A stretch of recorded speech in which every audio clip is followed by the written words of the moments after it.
Magandang umaga sa ating lahat. Ayan, dito na naman ako sa isang park kung saan naman ako ay magwo-walking dahil maganda ang panahon, mainit.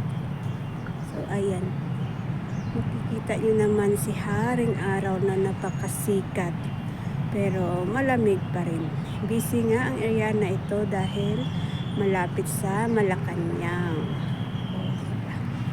So, dito muna ako na side para ma-share sa inyo anong mayroon dito. Ayan, ang ganda ng pagkagawa nila. So, ayan, pwede dito mag tambay-tambay, kumain, mag-picnic-picnic. So, ayan. So, doon na banda sa kabila yung kanilang palasyo. So, ayan. So, pag ganitong oras na maaga, masyadong busy dito na area. Ayan. O, diba? Ito lang guys, ang aking ma-share sa inyo for today. Thank you for watching.